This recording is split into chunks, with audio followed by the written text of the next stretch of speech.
પ્રકારના નિશ્ચયનું, સવિકલ્પ નિર્વિકલ્પ નિશ્ચયનું.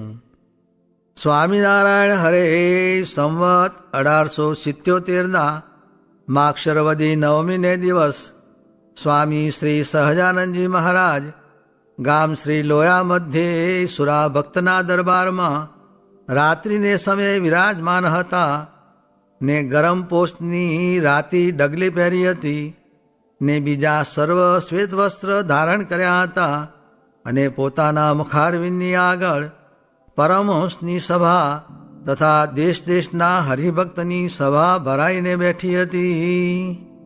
પછી શ્રીજી મહારાજે પ્રશ્ન કર્યો છે, ભગવાનનો નિશ્ચય 2 પ્રકારનો છે, એક સવિકલ્પ અને બીજો નિર્વિકલ્પ, અને તે 2માં પણ ઉત્તમ, મધ્યમ અને કનિષ્ઠ એ 3 પ્રકારના ભેદ છે.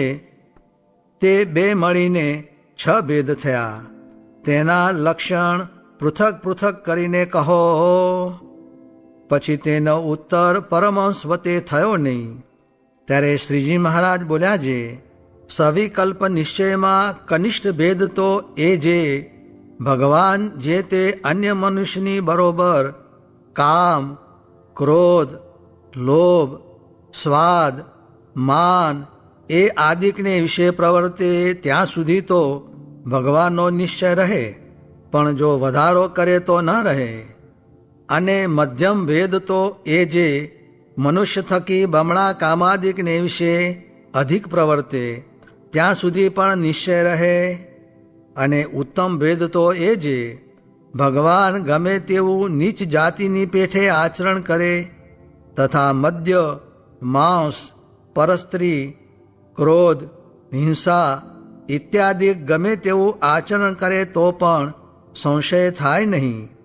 કેમ જે એ ભક્ત ભગવાનને એમ જાણે છે જે ભગવાન તો સર્વના કર્તા છે ને પરમેશ્વર છે ને સર્વના ભોગતા છે, માટે જે ક્રિયા પ્રવર્તે છે તે અન્વયપણે નિયંતા રૂપે કરીને સર્વને વિશે રહ્યા જે ભગવાન તે થકી જ પ્રવર્તે છે.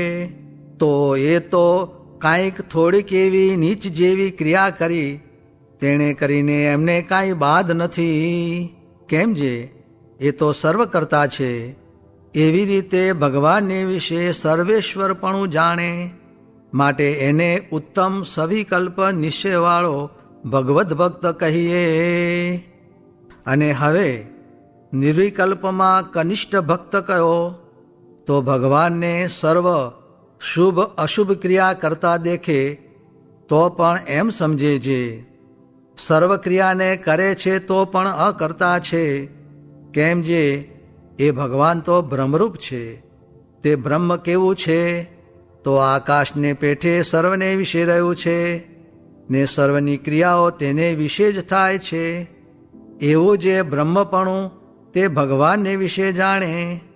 જેમ રાસ પંચાધ્યાયીમાં શુકજી પ્રત્યે પરીક્ષિત રાજાએ પ્રશ્ન પૂછ્યો છે, ધર્મરક્ષક ભગવાનનો અવતાર તેણે પરદારાનો સંગ કેમ કર્યો? ત્યારે તેનો ઉત્તર શુકજીએ કર્યો છે, શ્રી કૃષ્ણ તો અગ્નિની પેઠે તેજસ્વી છે. તે જે શુભ અશુભ ક્રિયાને કરે છે તે સર્વે ભસ્મ થઈ જાય છે. એવી રીતે ભગવાનને નિર્લેપ એવા બ્રહ્મરૂપ જાણે. તેને કનિષ્ઠ નિર્વિકલ્પ નિશ્ચયવાળો કહીએ. અને શ્વેતદ્વીપને વિશે રહ્યા જે ષટ ઉર્મિએ રહિત એવા નિરંજન મુક્ત તે જેવો પોતે થઈને વાસુદેવની ઉપાસના કરે તેને મધ્યમ નિર્વિકલ્પ નિશ્ચયવાળો કહીએ. અને અષ્ટાવરણે યુક્ત એવા જે કોટી કોટી બ્રહ્માંડ તે જે અક્ષરને વિશે અણુની પેઠે જણાય છે એવું જે પુરુષોત્તમ નારાયણનું ધામરૂપ અક્ષર તે રૂપે પોતે રહ્યો થકો પુરુષોત્તમની ઉપાસના કરે તેને ઉત્તમ નિર્વિકલ્પ નિશ્ચયવાળો કહીએ. ત્યારે ચૈતન્યાનંદ સ્વામીએ પૂછ્યું છે, હે મહારાજ, એવી રીતે નિશ્ચયના ભેદ તે શાણે કરીને થયા છે? પછી શ્રીજી મહારાજ બોલ્યા છે, જ્યારે મુમુક્ષુ પ્રથમ ગુરુ પાસે આવે ત્યારે વક્તા જે ગુરુ તેને વિશે દેશ, કાળ, સંગ, દીક્ષા, ક્રિયા, મંત્ર, શાસ્ત્રાદિકનું જે શુભ અશુભપણું તથા પોતાની જે શ્રદ્ધા તેનું જે મંદ તીક્ષ્ણપણું તેણે કરીને એવા ભેદ પડી જાય છે. માટે સારા દિશાદિકને સેવવા તથા વક્તા પણ સુદો શાંત હોય ને તેમાં કોઈ દોષ ન હોય તે સમયે તે થકી જ્ઞાન સાંભળવું. ત્યારે વળી ચૈતન્યાનંદ સ્વામીએ પૂછ્યું છે, કદાચિત કોઈક યોગે કરીને કનિષ્ઠ નિશ્ચય થયો હોય તેને પાછો વળી ઉત્કૃષ્ટ નિશ્ચય થાય કે નહીં? ત્યારે શ્રીજી મહારાજ બોલ્યા છે, જો શ્રોતાને ઉત્કૃષ્ટ શ્રદ્ધા ઉપજે તથા રૂડા દિશાદિક પ્રાપ્ત થાય તથા ઉત્કૃષ્ટ જ્ઞાનવાળો વક્તા મળે તો સર્વોત્કૃષ્ટ નિશ્ચય થાય, નહીં તો જન્માંતરે કરીને ઉત્કૃષ્ટ નિશ્ચયને પામે. ઇતિ વચનામૃતમ. એ રીતે લોયા પ્રકરણનું 12મું વચનામૃત જે તે થયું.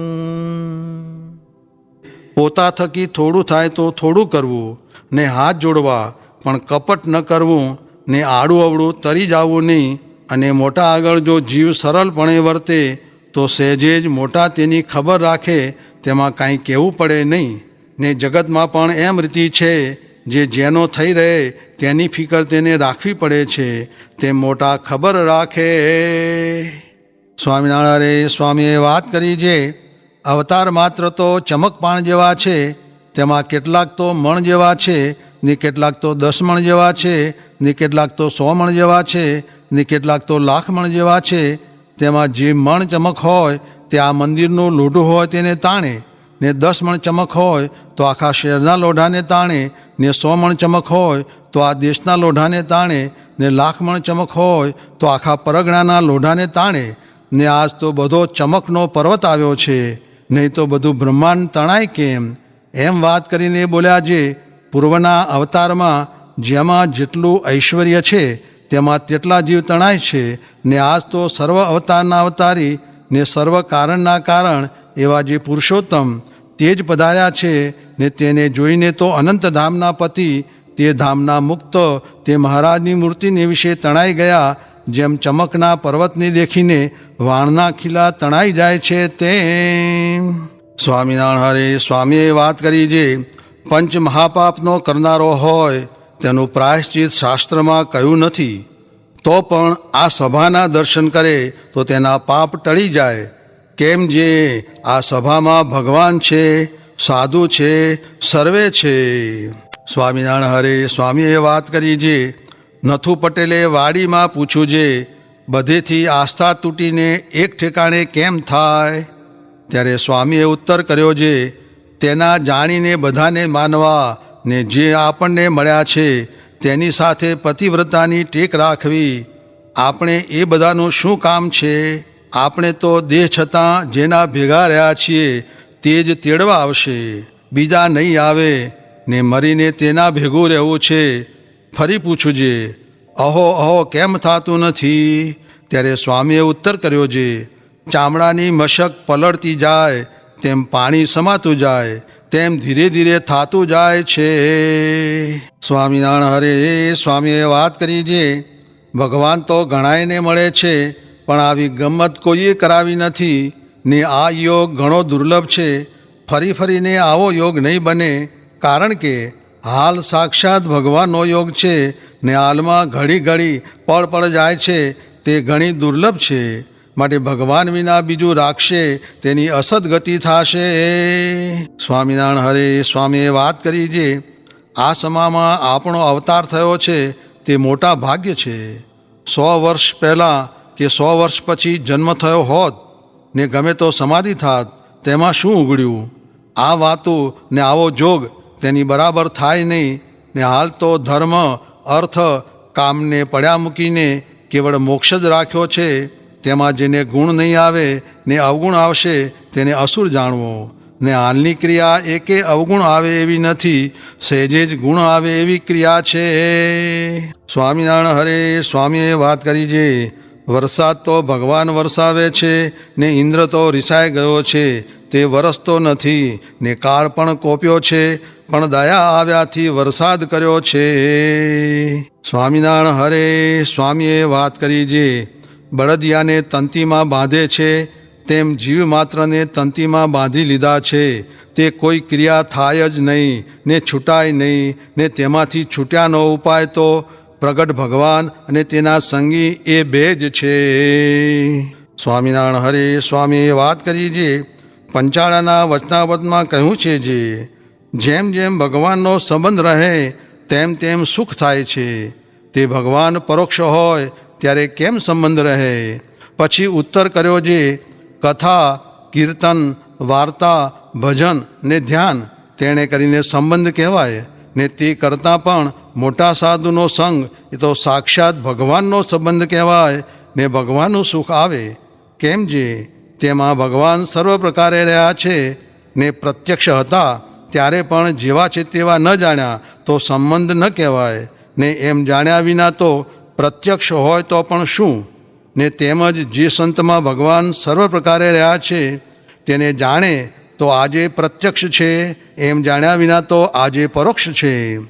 ત્યારે એક સાધુએ કહ્યું જે મૂર્તિઓ પ્રત્યક્ષ નહીં.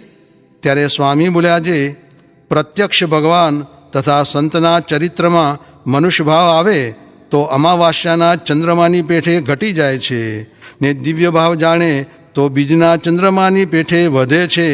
તેમ મૂર્તિઓ શું ચરિત્ર કરે જે તેનો અવગુણ આવે ને ઘટી જાય. માટે બોલતા ચાલતા જે ભગવાન તે જ પ્રત્યક્ષ કહેવાય ને મોટા સંત હોય તે જ મૂર્તિઓમાં દૈવત મૂકે છે. પણ મૂર્તિઓ, શાસ્ત્ર ને તીર્થ ત્રણ મળીને એક સાધુ ન કરે ને એવા મોટા સંત હોય તો મૂર્તિઓ, શાસ્ત્ર ને તીર્થ ત્રણેયને કરે. માટે જેમાં ભગવાન સર્વ પ્રકારે રહ્યા હોય એવા જે સંત તે જ પ્રત્યક્ષ ભગવાન છે. સ્વામિનારાયણ હરે. સ્વામીએ વાત કરી જે ભગવાન છેટા છે તો છેટા જ છેટા, નીકળતો આ ઘરમાં આવીને બેઠા એવું ક્યાં સમજાય છે. આ ભેટમ ભેટા થયા છીએ.